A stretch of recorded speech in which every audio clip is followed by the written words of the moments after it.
Hyderabad dark avenue. ఆ ఇంట్లో ఉన్న ముగ్గురిలోనూ భయం. చంద్రప్రభ వణికిపోతోంది. మధ్య మధ్య ఉలికిపాటుతో భయపడుతోంది. లైట్స్ అన్నీ ఆఫ్ చేశారు. క్యాండిల్స్ వెలిగించారు. మొత్తం 13 క్యాండిల్స్ వెలిగించారు. నాన్న ఈ రోజొస్తారా? చంద్రప్రభ అడుగుతోంది. నిన్న కలిసినప్పుడు నాతో ఏమీ చెప్పలేదు. తల్లి చంద్రకళంది. ఒక్క క్షణం చంద్రలేఖ ఒళ్ళు జలదరించింది. క్యాండిల్స్ వెలుతురులో ఆ ఇల్లు ప్రేతాత్మల విడిదిలా ఉంది. చిన్న అలికిడైనా భయపడుతున్నారు. నిన్న నాన్న నీతో ఏం మాట్లాడాడు? పెద్ద కూతురు తల్లిని అడుగుతోంది. మీరెప్పుడు నా దగ్గరకు వస్తారని అడిగాడు. తల్లి చెప్పింది. మరి వెళదామా? వెంటనే ఉత్సాహంగా అంది చంద్రప్రభ. చెల్లినడుగు, నేనెప్పుడైనా సరే 3 తాళ్లు కూడా సిద్ధం చేశాను అంది తల్లి. చెల్లి, చచ్చిపోదామా? అడిగింది చంద్రప్రభ.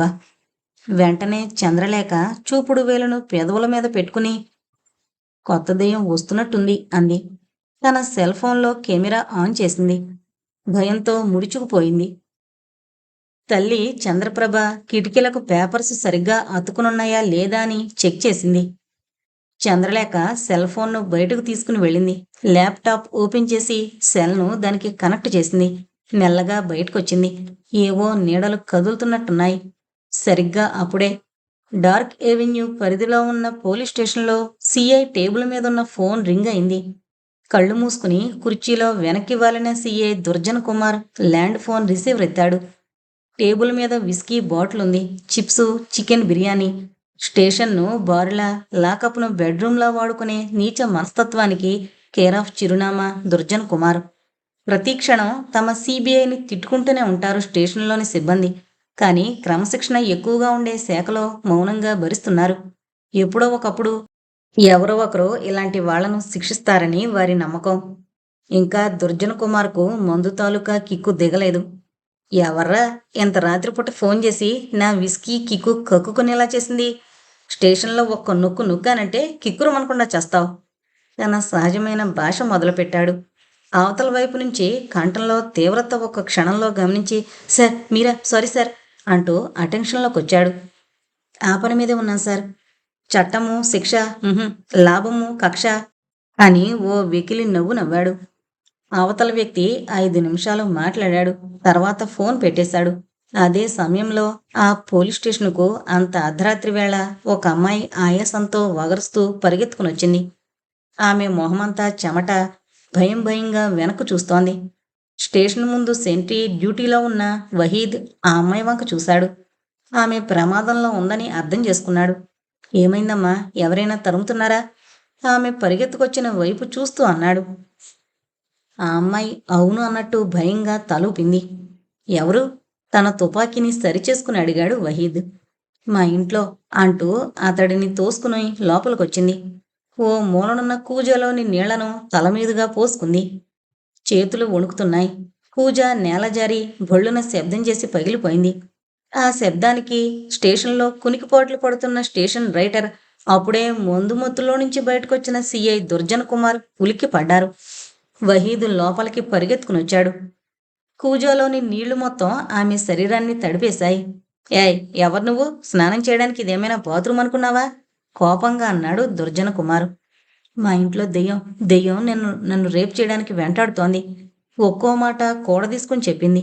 స్టేషన్లో ఉన్న అందరూ ఉలిక్కి పడ్డారు. ఒక్క సీఐ తప్ప. ఆమె వంక పరిశీలనగా చూశాడు. ఆమెని ఎక్కడో చూసినట్టు అనిపించింది.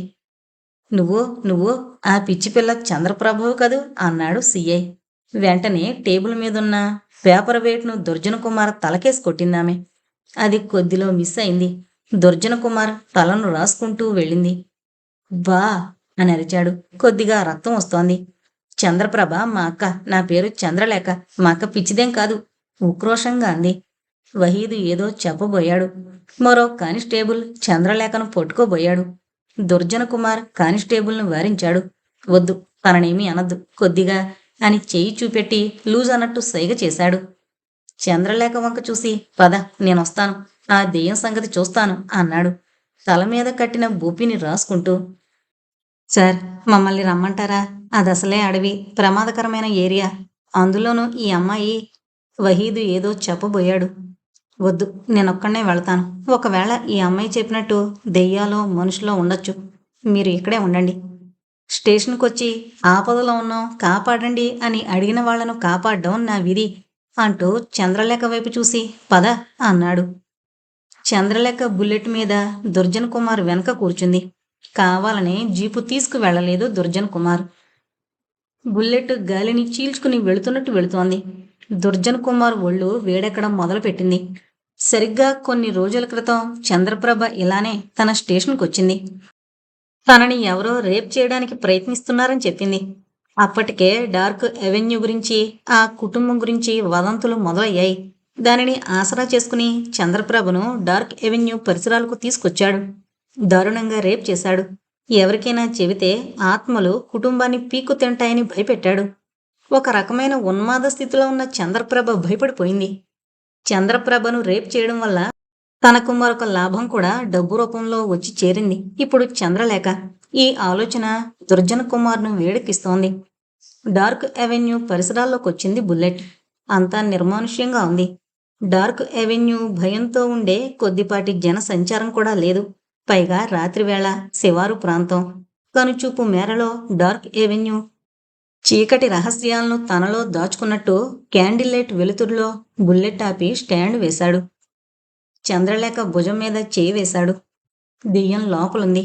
తన ఇంటివైపు చూపిస్తూ చెప్పింది భయం నటిస్తూ. అసలు దెయ్యం ఇక్కడే ఉంది మనసులో అనుకుని చంద్రలేఖ భుజం మీద చేయి వేసి నొక్కాడు.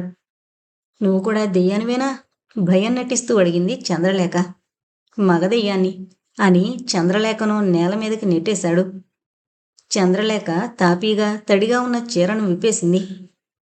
పేటీకోటు బ్లౌజ్తో ఉంది. చీరను తనే పీలికలు చేసుకుంది. అర్థం కాలేదు దుర్జన కుమార్కు. బహుశా మెంటల్గా బ్యాలెన్స్ తప్పిందేమో అనుకున్నాడు. తన బ్లౌజు చించేసుకుంది. జుట్టును చెరిపేసుకుంది. దుర్జన కుమార్ను పట్టి రక్కేసింది.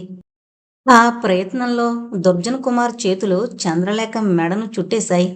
పెనుగులాట. చంద్రలేఖ బలం ముందు దుర్జన కుమార్ బలం బలహీనమైంది. అతను తాగిన మత్తులో ఉన్నాడు. పైగా ఊహించని షాకులో ఉన్నాడు. పక్కనే ఉన్న ఐరన్ రాడ్డు చేతులకు తీసుకుంది. ఆ రాడ్డు ముందుగానే సిద్ధం చేసుకుంది. దుర్జన కుమార్ శరీరాన్ని బలంగా తాకిందా రాడ్డు. అతని గొంతులో నుంచి పెద్ద కేక. చంద్రలేఖ దూరంగా చెట్టు కిందున్న టూత్ సెట్టు తీసుకుంది. సినిమాల్లో డ్రాకులాను చూపించడానికి ఆ సెట్టు వాడతారు. అది రబ్బర్ లాంటి పదార్థంతో చేస్తారు. ఇది బలమైన కూరల్లో ఉన్న స్టీల్ మెటల్తో చేసినట్టు పళ్లకు క్లిప్పులా తగిలించుకుంది. నేల మీద పడిన దుర్జన కుమార్ మీద కూర్చుంది. అతని గొంతు దగ్గరగా నోరు పెట్టింది. కూరల్లాంటి టూత్ సెట్ను అతని గొంతులోకి దింపింది. రక్తం ఫౌంటైన్లా చిమ్మింది.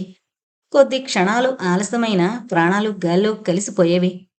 నాక్క పిచ్చితనాన్ని భయాన్ని ఆసరా చేసుకుని ఘోరంగా రేప్ చేశావు.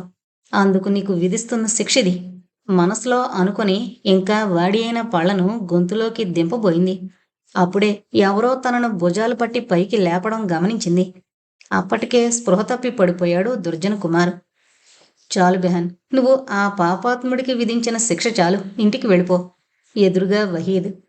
ఒక్క క్షణం షాక్ అయింది చంద్రలేఖ. వెళ్ళు బెహన్జీ, అల్లా నిన్ను చల్లగా చూస్తాడు చెప్పాడు వహీద్. రెండు చేతులు జోడించి తన ఇంటివైపుకు నడిచింది చంద్రలేఖ. తలుపు తీయగానే చంద్రప్రభ దెయ్యాన్ని చంపేశావా అని అడిగింది. చంపేశాను అని తలుపు వేసి బోల్ట్ పెట్టింది. క్యాండిల్ను ఆర్పేసింది. చీకట్లో అందరూ నిద్రపోయారు, చంద్రలేఖ తప్ప. రైల్వే స్టేషన్లో నుంచి బయటకొచ్చారు సమీర్, భార్గవి. ఇంకా పూర్తిగా తెల్లవారలేదు. అప్పటికే రద్దీ మొదలైంది. చివరి స్టేషన్ కావడంతో ప్రయాణికులంతా దిగారు. చాలా కాలం తర్వాత హైదరాబాదులో అడుగుపెట్టిన భార్గవిలో చెప్పలేని ఎగ్జైట్మెంట్. ఒక అపరిచితుడితో తాను 100 కిలోమీటర్లు ప్రయాణం చేసింది. అది ఒక స్పైతో, సిబిఐ గూఢచారితో. ఈ ప్రయాణం ఎటువైపు తీసుకువెళ్తుందో చిన్న గగురుపాటు. అది ఎమోషన్తో కలిగిన గగురుపాటు. తమకు గెస్ట్ హౌస్లో బస ఏర్పాటు చేశారు. ఒక అపరిచిత వ్యక్తితో, అది సిబిఐ ఆఫీసర్తో కలిసి ఒకే ఇంట్లో ఉండబోతోంది. సమీర్ స్టేషన్ బయటకు రాగానే క్యాబ్ బుక్ చేశాడు. క్యాబ్ వచ్చింది. మెట్రో రైలు రాకతో మారిన హైదరాబాద్ సరికొత్త అందాలతో మురిసిపోతున్నట్టు అనిపించింది. భార్గవి కూడా మంచు తెరల్లో హైదరాబాదు సొగసులు చూస్తోంది. భార్గవి గారు, మనం ఫ్రెష్ అప్ అయ్యి వెంటనే యాక్షన్లోకి దిగాలి. డార్క్ ఎవెన్యూకి వెళ్ళాలి అన్నాడు సమీర్. షూర్, కానీ ఒక్క విషయం, నన్ను భార్గవి అనండి చాలు, గారు వద్దు అంది భార్గవి. ఓకే భార్గవి గారు, సారీ భార్గవి అన్నాడు సమీర్. క్యాబ్ గమ్యస్థానానికి చేరుకుంది. కారులో నుంచి దిగారు ఇద్దరు. తమ లగేజీని కిందకు దించాడు. గెస్ట్ హౌస్ సినిమా వాళ్ళ ఇల్లులా ఉంది. లోపలికి అడుగు పెట్టారు ఇద్దరు. డార్క్ ఎవెన్యూ పరిసర ప్రాంతాల్లో కలకలం. సిఐ దుర్జన కుమార్ స్పృహలేని పరిస్థితుల్లో ఉన్నాడు. అతని మెడ మీద కూరలాంటి పళ్లను దించిన గుర్తులున్నాయి. సిఐ దుర్జన కుమార్ను ముందుగా చూసింది కానిస్టేబుల్ వహీద్. తమ సిఐ ఎంతకు రాకపోవడంతో సిఐని వెతుకుంటూ వచ్చిన వహీద్కు గాయాలతో నెత్తిటి మడుగులో ఉన్న సిఐ కనిపించాడు. వెంటనే అంబులెన్స్లో ఉన్నతాధికారులకు విషయాన్ని తెలియజేశాడు. ఈ విషయం బయటికి పొక్కడంతో మీడియా అంతా వచ్చింది. కెమెరాలు హుషారుగా ఉన్నాయి. రేటింగ్ పెంచుకోవడానికి ఛానల్స్కు భలే మంచి చౌక బేరం. జనం గుమిగూడారు. Crime scene. పోలీసు ఉన్నతాధికారులు వచ్చారు. పక్కనే వహీద్ స్టిఫ్గా నిలబడున్నాడు. ఓ పక్కన సిఐ దుర్జన్ కుమార్ తీవ్రమైన గాయాలతో పడున్నాడు. అతని ఒంటి మీద గోళ్లతో రక్కిన గుర్తులున్నాయి. మెడ మీద పంటి ఘాట్లున్నాయి. డీసీపీ అవినాష్ వహీద్ వైపు చూసి, ముందు సిఐని చూసింది నువ్వే కదూ అన్నాడు. ఎస్ సార్, స్టిఫ్గా నిలబడి సెల్యూట్ చేసి చెప్పాడు వహీద్. అసలేం జరిగింది? సిఐ దుర్జన్ కుమార్ ఒకరే ఎందుకు ఇక్కడికొచ్చాడు? డీసీపీ అవినాష్ అడిగాడు. సార్, నిన్న రాత్రి ఆ ఇంట్లో అంటూ డార్క్ ఎవెన్యూ వైపు చూపించి, ఆ ఇంట్లో ఉండే ఒక అమ్మాయి మన స్టేషన్కి వచ్చి కంప్లైంట్ ఇచ్చింది సార్, చెప్పాడు వహీద్. ఏమని? డీటెయిల్డ్గా చెప్పు. తనను దెయ్యం రేప్ చేయాలని వెంట పడుతోందని చెప్పింది సార్. వాట్? దెయ్యమా? అవును సార్, ఆ అమ్మాయికి మెంటల్ బ్యాలెన్స్ లేనట్టుంది. అంతకు ముందు కూడా ఆ అమ్మాయి వాళ్ళ అక్కయ్య వచ్చి మన స్టేషన్లో కంప్లైంట్ ఇచ్చింది సార్. ఆ దెయ్యం తనను రేప్ చేసిందని కూడా చెప్పింది.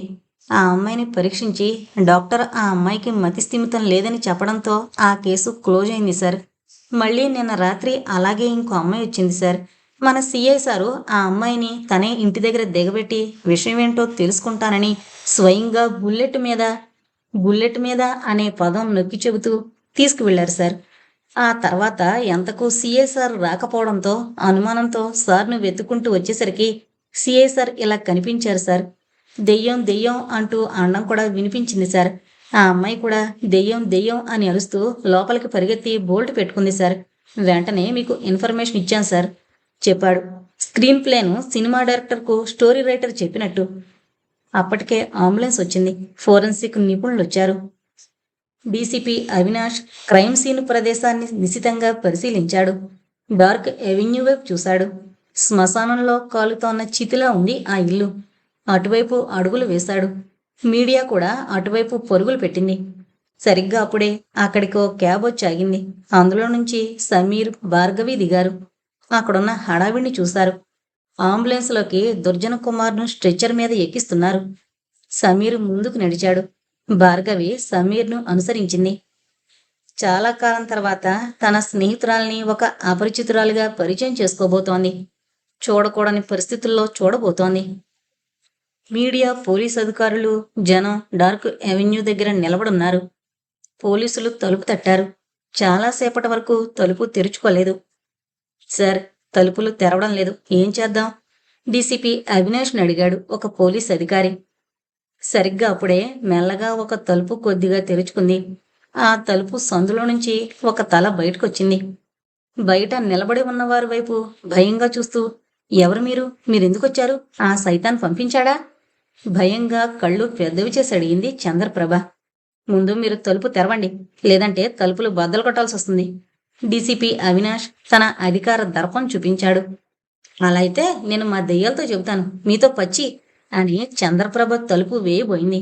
వెంటనే ఇద్దరు పోలీసులు తలుపులు బలంగా నెట్టి లోపలికి అడుగుపెట్టి హడలిపోయారు. లోపల ముగ్గు వేసుంది. పుర్రే ఎముకలు, నిమ్మకాయలు. 50 దాటిన చంద్రకళ వెంట్రుకలు విరబోసుకునుంది. లోపలికి తోసుకొచ్చిన జనం అక్కడి వాతావరణం చూసి బెదిరిపోయారు. చంద్రప్రభ ఓ మూలకు వెళ్లి నేల మీద ముడుచుకుని కూర్చుంది. చంద్రలేఖ హాల్లోకొచ్చింది. అందరి వైపు చూసింది. డీసీపీ అవినాష్ చంద్రలేఖ వైపు చూసి, తర్వాత వహీద్ వైపు చూసి, వీళ్లలో రాత్రి స్టేషన్కొచ్చి కంప్లైంట్ ఇచ్చిందెవరు అని అడిగాడు. వహీద్ చంద్రలేఖ వైపు చేతిని చూపించాడు. డీసీపీ చంద్రలేఖ వంక చూసి, నువ్వు రాత్రి స్టేషన్కొచ్చావా అని అడిగాడు. వచ్చాను అన్నట్టు తల ఊపింది చంద్రలేఖ. ఎందుకు? కళ్ళు పెద్దవి చేసి భయం భయంగా తన కళ్ళను గుండ్రంగా తిప్పుతూ, నన్ను ఓ బ్యాడ్ దెయ్యం రేప్ చేస్తానని బెదిరించింది. డీసీపీ షాకింగ్గా ఆమె వైపు చూసి, దెయ్యం ఫోన్లో బెదిరించిందా? ఎప్పుడు? ఆమె మానసిక స్థితిని అంచనా వేస్తూ అడిగాడు. నిన్న, మొన్న, అంతకు మొన్న అంది. నీ ఫోన్ ఇవ్వు. ఏ నెంబర్ నుంచి బెదిరించింది? దెయ్యం నెంబర్ నుంచే బెదిరించింది. దెయ్యం నెంబర్ నుంచా? చంద్రలేఖ ఫోన్ లాక్కున్నాడు. అది లాక్ అయ్యింది, ఫింగర్ లాక్. లాక్ ఓపెన్ చేయి అన్నాడు. అది నేను చేస్తే ఓపెన్ అవ్వదు, దెయ్యమే ఓపెన్ చేయాలి. దెయ్యం ఫింగర్తోనే ఓపెన్ అవుతుంది చెప్పింది. అవినాష్ అందరి చేతి వేళ్లను స్మార్ట్ ఫోన్ మీద పెట్టి చూశాడు. ఒకవేళ నెంబర్తో లాక్ అయి ఉండొచ్చు సార్ అన్నాడు ఒక పోలీస్. నీతో వచ్చిన సీఐని ఏం చేశావు అడిగాడు డీసీపీ. నేనేం చేయలేదు పాపం సీఐ. ఆ దెయ్యం నన్ను రేప్ చేయబోతుంటే వద్దన్నాడు. దెయ్యానికి కోపం వచ్చింది. నాకు భయం వేసి పారిపోయి ఇంటికొచ్చాను. మరి దెయ్యం ఏం చేసిందో? భయంగా అంది. డీసీపీకి బుర్ర తిరిగిపోయింది. మీడియా తన పని తాను చేసుకుపోతుంది. తమ ఛానల్ రేటింగ్కు కెమెరా ఎక్కడ పెట్టాలో, వేటిని షూట్ చేయాలో చేస్తూనే ఉంది. ముగ్గురిని క్లోజప్లో షూట్ చేస్తున్నారు. గట్టిగా అరిచింది చంద్రకళ. మీరంతా వెళ్ళిపోండి, దెయ్యాలు మిమ్మల్ని కొడతాయి, వెళ్ళిపోండి అని అరుస్తూ ఉంది. సార్, ఈ ఇంట్లో ఉన్న వాళ్ళ మానసిక పరిస్థితి సరిగ్గా లేదని ప్రభుత్వ డాక్టర్ సర్టిఫికెట్ ఇచ్చాడు, వహీద్ చెప్పాడు. మరైతే మన సీఐను అంతలా గాయపరిచిందెవరు? డీసీపీ అన్నాడు. ఆ విషయం సిఎస్ఆర్కు స్పృహస్తే తెలుస్తుంది సార్. ఎక్కడే వీళ్లను ఇంకా ఇంట్రాగేట్ చేస్తే వీళ్లకు పిచ్చి ముదురుతుంది. మీడియా వాళ్ళు కూడా ఉన్నారు, లోగొంతుకుతో చెప్పాడు వహీద్. అది నిజమే అనిపించింది డీసీపీకి. అప్పటికే మీడియా వాళ్ళు మైకులను ముగ్గురి నోట్లో కుక్కుతున్నారు. కానీ వాళ్ళ అరుపులకు భయపడిపోయారు. ఆ అరుపులను కూడా రికార్డు చేస్తున్నారు. వాళ్లకు ఏమీ తీసిపోనట్టు అందర్నీ బయటకు నెట్టి తలుపులు వేసుకున్నారు వాళ్ళు. డార్క్ ఎవెన్యూలో ఏం జరుగుతుంది? సీఐ ప్రమాదానికి కారణమెవరు? దెయ్యం చేసిన దాడి. దెయ్యాలున్నాయా లేవా? టీవీల్లో స్క్రోలింగులు మొదలు పెట్టాయి.